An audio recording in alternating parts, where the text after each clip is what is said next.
el macho. Y fue la única forma y tal. Llegó un momento en el que dejé dos machos adultos y Pumuki era la única hembra fértil para un poco controlar la población, porque muchas veces ya me decía el de un perro, no me traigan más ratones que me estás saturando. Y porque voy a tener que cambiar el cartel y llamarlo Don Hamster. Experimento 26. Me salió una generación de ratoncitos con pelo largo, que yo no entendía porque los primeros machos eran de pelo liso y la Pumuki no tuviste también. Nada que ver ahí. No tuve nada que ver, lo juro. Pero llegó un momento en el que, para darles espacio, porque había crecido la caja y yo veía tantos ratones en una caja que en un principio estaba muy bien acomodada para una pareja, abrí la caja de los machos otra vez pensando que como los hámsters ya eran independientes y eran muy guapos, estos machos iban diciendo, oye, ya, pues volvieron a comerse dos machos, 12 criaturitas que estaban otra vez. Con lo cual dije... ¿Tú olvidaste echarle de comer a los machos? No, comían de sobra. Por lo cual, cuando dijo la Choti 4 y 4, dio poca diversidad genética, pero es que además los machos se van a empezar a comer, aunque tengan comida, porque lo hacen, pues yo no sé. Pero no empezaron a hacerlo hasta que no hubo 620. Sí, madre mía, qué barbaridad, tío. Yo es una cosa... Una población ya... Muy bien traído. No pasó hasta 620, que ya eran muchos. Ampliada. Muy bien traído. ¿Y cómo nos extinguimos cuando alcanzamos 2000, me has dicho, y pico, y nos extinguimos? 8.300 millones de habitantes hay en la Tierra ahora mismo. Hablando de extinciones y de ansiedades varias, pues yo en mi bloque hoy traigo un concepto que últimamente se está escuchando bastante en radio, en televisión y que está afectando a muchas personas de manera real y viene a ser como un palabra, ¿no? Que es infoxicación. No lo he oído en mi vida. No es muy difícil discernir de dónde viene, ¿no? Una intoxicación por la información. Bueno, ya es que vivimos en una época pues, en que la geopolítica, ¿no? Es como una especie de tormenta, ¿no?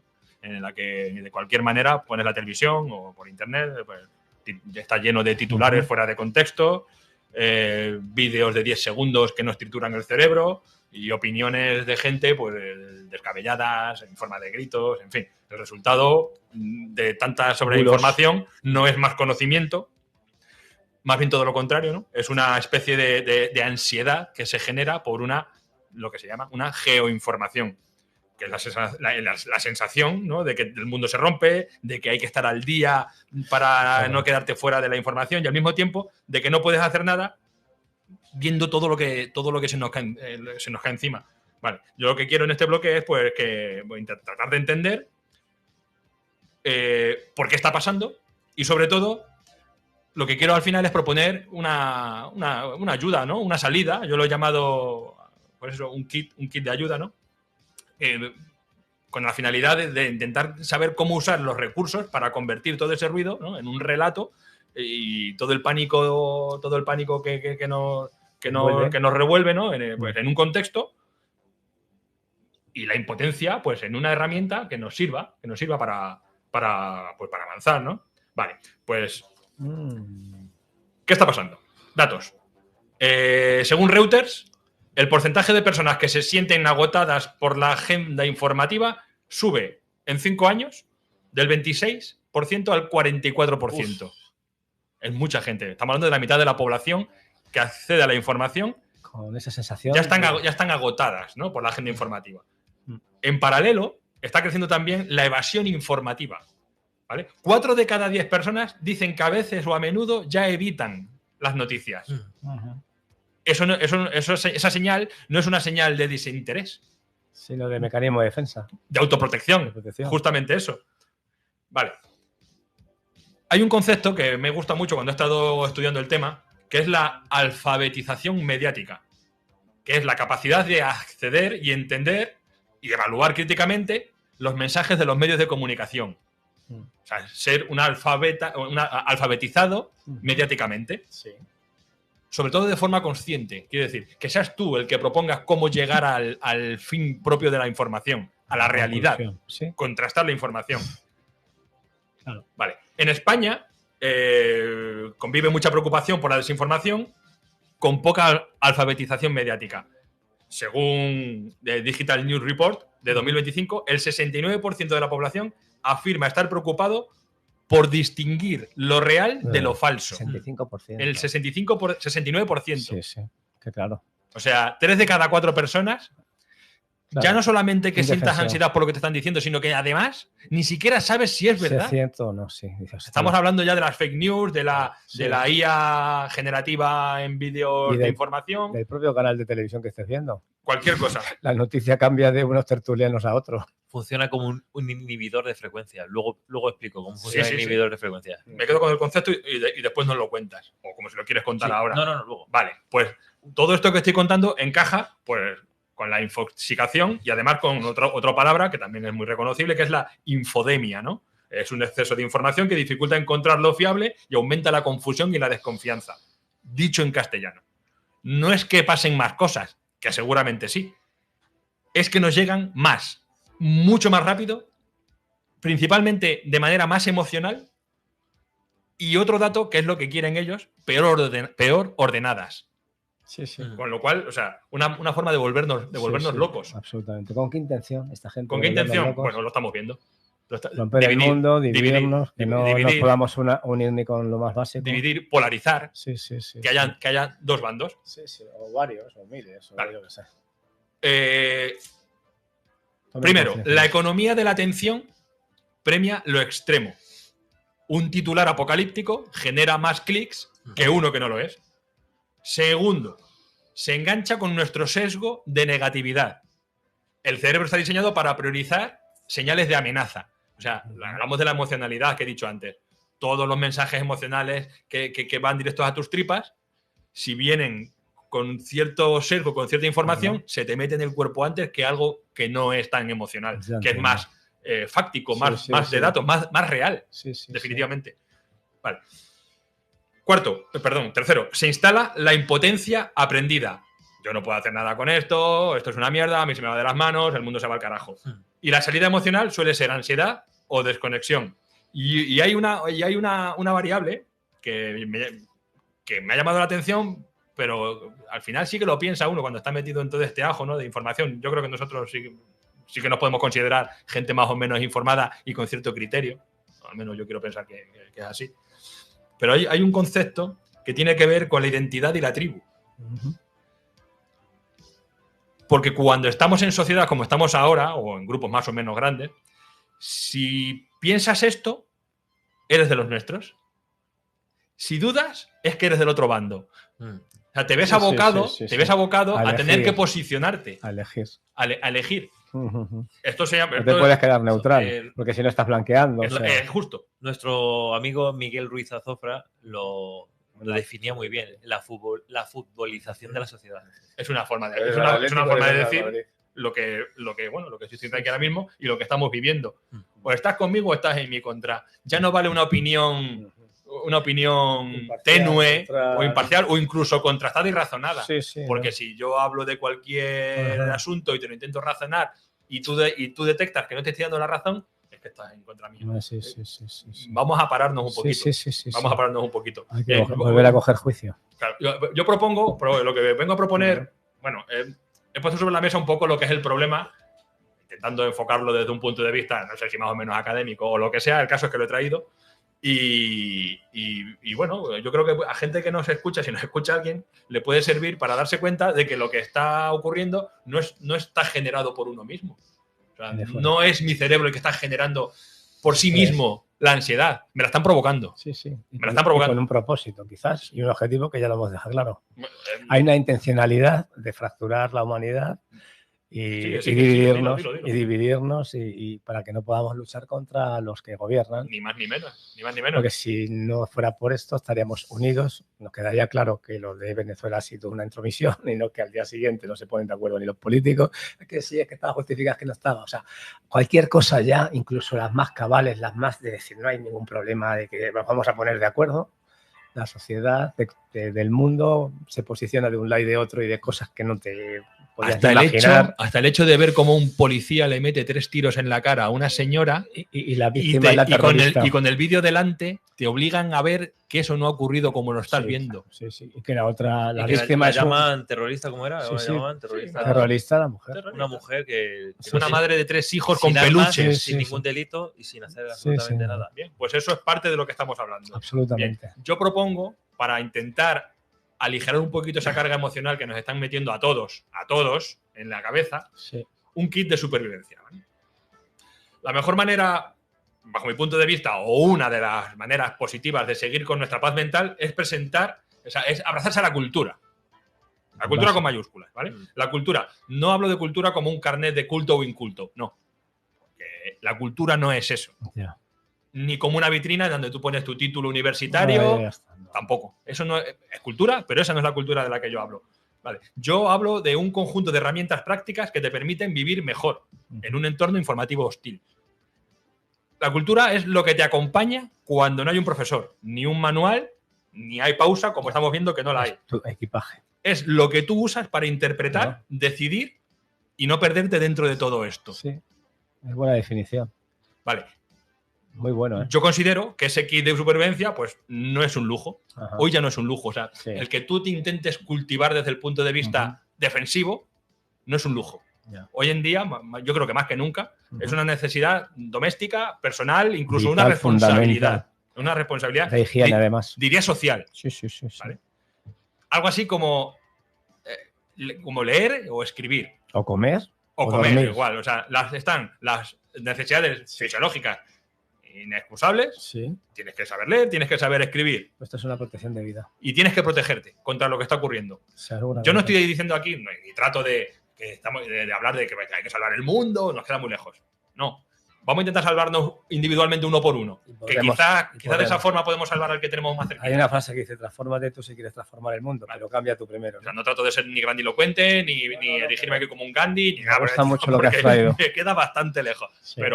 Pero creo que sí que se llega a un punto de equilibrio, sano, de pacífico. Fundamental para seguir cuando te paras y analizas un poquito, contrastas. Hay que recuperar la paz. Sigo. Bueno, hablaba de cultura, ¿no? Pero cultura, entendiéndola como un lenguaje, pues es un poco lo que estamos diciendo para saber nombrar las cosas, para ponerle nombre y contexto a todo. Sí, igual que hace una persona con sus emociones. Eso es. Y así, engrandecer nuestro criterio para poder elegir. Y también, de paso, ¿no? Crearte un bagaje mental en el que tú seas capaz de crearte unos recursos de memoria para poder comparar y decir, quieto, esto ya lo he visto yo, o esto ya me lo han contado. Aquí me la están intentando meter. Eso es. Que me la están intentando meter ya. Incluidos los míos. Sí. Incluidos los míos. Porque dentro de los míos puede ocurrir que alguno se me acerque y me diga algo que con lo que yo no estoy de acuerdo y lo tenga que poner también en cuarentena. Lo que hablaba antes de la tribu. No todos los de tu tribu, lo hemos visto con los ratones. No todos los de tu tribu te van a dar la razón. Claro. A lo mejor te comen. Ya. A lo mejor te comen. Bien, en tiempos de exceso informativo, cultura es eso. Una brújula para convivir con la incertidumbre sin pánico. Bien. Y dentro de la cultura hay una rama que, bueno, a mí siempre me ha traído bastante. No soy el único, gracias a Dios, que es la historia. Importante herramienta. La historia como medicina dentro de ese kit de supervivencia.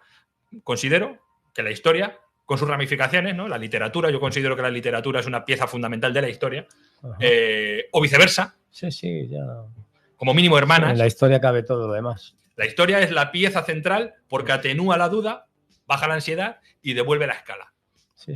Leyendo historia. Leyendo historia, interpretando la historia. Sí. Vale. En el presente, todo parece urgente y definitivo. En cambio, la historia actúa como una luz donde se transforma el ruido en patrones, en música, causas, ciclos, precedentes. Sí, claro. Y eso reduce el miedo. Sí. Conocer que es un ciclo que pasará y volver a otro mejor tiempo y también conocer los ciclos, ¿no? Considero que la historia te calma por tres vías. En el contexto, ¿no? Te dice de dónde viene lo que estamos viviendo. Que se repite otra vez. Y qué fuerza la sostiene, por qué están ocurriendo las cosas. Comparación, la historia te ayuda a comparar. Si lo que está ocurriendo hoy es una ruptura real o es una repetición de un patrón ya ocurrido. Y también la proporción, ¿no? La proporción. Esto te ayuda a valorar cómo los años y décadas, ¿no? Y siglos que están ocurriendo en tu época contemporánea, ¿no? Cómo te pone en contexto delante de los siglos pasados, ¿no? Realmente, cómo ese patrón se puede llegar a repetir y al final es transformador nunca hay bueno, gracias a Dios, no ha habido una extinción masiva de seres humanos como ocurrió con los ratones. Entonces, bueno, es un poco la manera en la que yo interpreto que la historia nos puede ayudar. Y ahora, bueno, para terminar, porque además vamos con la hora regulinchi, voy a poner un ejemplo de cómo utilizar la historia... No, perdón. De cómo utilizarla, no. Eso ya lo he dicho. De cómo la historia... De cómo con la historia se puede interpretar la actualidad. Con un ejemplo muy concreto. Y tiene que ver, otra vez, con nuestro amigo Trump. Con nuestro amigo Donald. Habréis oído hablar, seguramente sí, en la radio, en la tele, de la doctrina Monroe. Sí. ¿Cómo la está sacando a relucir de nuevo Estados Unidos la doctrina Monroe? Vale, voy a explicarla brevemente qué es la doctrina Monroe, porque además es que hace poco... ¿Y cómo la llama Trump? La doctrina Monroe. Sí. Entonces, que narcisista. Sí, vale. Entonces, la doctrina Monroe. La doctrina Monroe, 1823, presidente de Estados Unidos. ¿Qué dijo? Monroe. Él proclama una idea, ¿no?, en el que dice que las potencias europeas no deben volver a colonizar ni meter mano, de alguna manera, en lo que Estados Unidos considera su patio trasero, su backyard, que es otra cosa, que es Sudamérica. Sí, el patio trasero. América, México y Sudamérica. Bien. Y en cambio, Europa no va a intervenir en Sudamérica, colonizando, ni postulándose como protector de nada, y en cambio Estados Unidos no se va a meter en asuntos europeos. Estamos hablando de una época... va a haber injerencias. Injerencias, sí. Injerencias entre comillas, ¿vale? Estamos hablando de una época en la que Estados Unidos, un país todavía en pañales, una nación en pañales, 1823, navega de la mano del Imperio Británico, de los últimos estertores, ¿no?, de los estertores del Imperio Británico, pero aún patria. De su madre patria. Aún el Imperio Británico sigue siendo mucho más fuerte. De hecho, le sostiene a lo que es el germen de los Estados Unidos de América. En aquella época, Estados Unidos no era lo que es hoy, ni muchísimo menos. Era un protoestado, podríamos decir, ¿no?, ya con su constitución, es verdad, pero todavía con muchos conflictos internos. Y era un país en el que un país sin músculo militar, sobre todo naval. Y era ahí donde el Imperio Británico sostenía las beligerancias norteamericanas, con el principio naval. ¿Qué ocurría? Que Estados Unidos había proclamado que no iba a permitir que Europa interfiriera en Sudamérica a los europeos, pero sí a los británicos. Durante esa época, solamente los británicos, el Imperio Británico hizo y deshizo a su antojo en Sudamérica. Antillas. Bueno, en cualquier sitio, presión naval, diplomática, un imperio informal, casi de facto, ¿no? Porque, pues dominaban las finanzas, el comercio, el Imperio Británico sobre Sudamérica. Saturaban a las naciones sudamericanas con préstamos, deudas, navieras, ferrocarriles, todo eso, siempre como manejándolo. Siempre el Imperio Británico, y teniendo como vecino del norte, un vecino cada vez más creciente y reproduciéndose al ritmo de los ratones del universo 25, como era Estados Unidos. ¿Qué ocurre hoy con la doctrina Monroe? Que se llama Monroe. Pues que la doctrina Monroe hoy se llama... Bueno, la doctrina Monroe, en honor a Donald Trump. Estaba buscando justo ahora que Donald Trump ha usado el concepto en redes sociales un lema con 3 palabras como el que usó Hitler. Ajá, sí, he oído hablar sobre y es que lo estaba buscando pero no lo encuentro. Sí, al parecer... Sí, y es que están viendo pues, los ciclos estos que tú dices de Cuelve, y es que están haciendo muchas comparaciones de cómo Hitler llegó democráticamente al poder y con un poder tan autoritario llegó a ser como un dictador, que es lo que fue, y es así lo que está sucediendo con Estados Unidos. Como que ahora están en la época menos democrática de toda su historia. Estás hablando de ICE. Sí, de ICE. Y a las puertas de una guerra civil, he escuchado hoy. Y de que tiene Estados Unidos, tropas militares por ciudades, como si el enemigo estuviera en todos sitios. En su propio país. Tropas militares, porque una cosa es el ejército, ¿no? La Guardia Nacional, como llaman ellos, que no es el ejército, que es bueno, sí, es parte del ejército de la Guardia Nacional. Y otra cosa es las pseudoguerrillas estas que se han montado, ¿no? El Border Control el ICE que una suerte de Gestapo, no creo que tanto, pero bueno, una suerte de... ICE viene de Immigrant Custom Enforcement. Paramilitares. Son como grupos de ultras... supremacistas. Sí, pero oficiales. Supremacistas. Sí, bueno, pero en ciudades está sucediendo que los policías de las ciudades están deteniendo gente de ICE. Ya. Sí, yo lo he visto. Extralimitarse... Sí. Bueno, teóricamente... Todo lo que hacen es extralimitar. Claro, es que teóricamente esa gente no se extralimita porque tienen... manga ancha para hacer lo que quieran. Según el Trump, claro, según la Constitución de Estados Unidos, no. Claro, es que en Estados Unidos tiene... 10.000 millones de dólares ha derivado Donald Trump en esos ICE. En 40.000 personas que integran el movimiento. Pero claro, los manda a estados democráticos. Tienen varias leyes, no sé si la cuarta o tercera enmienda, en las cuales hay una ley de arbitrariedad. Se te ve hurgándote también en el oído. He ido a la piscina. Es en vídeo. Luego me cortas. Lo distorsionamos. Hay una ley de arbitrariedad que no permite parar a nadie, ni preguntar ni cómo te llamas, ni qué haces, y el cual pues está saltando directamente esta ley de arbitrariedad. Han matado a una persona, a una mujer. Ciudadana estadounidense. Sí, quedaría lo mismo que hubiera sido inmigrante sin papeles, que es por lo que decía yo de la banalización del mal. El personal del ICE, que no es equivalente a policías, por ejemplo, aquí en España, porque no son funcionarios, son contratados. Claro. La policía en Estados Unidos, para quien no lo sepa, son gente que contrata y pueden echarla al día siguiente por un mal comportamiento. Como aquí. No, bueno, aquí no es tan fácil. Aquí son funcionarios, pero les pueden apercibir, pero no les echan. Bueno, pero a un policía se le puede echar del cargo en España.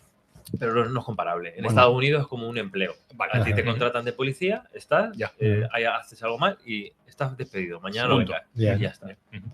Vale, sí, bueno, el ICE ya te digo que seguramente pues eso, una suerte de cuadrilla de mercenarios sin ningún tipo de moral ni de principios éticos. Bien, pues muy bien, lo que venía trayendo, brillante aportación.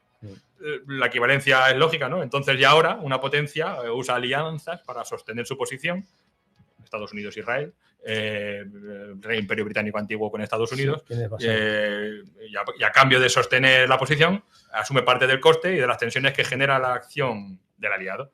Bueno, pues esto, la historia no adivina el futuro, pero despeja la niebla del presente. Bueno, pues es un poco la... Qué bonita frase, la última, pero despeja la niebla.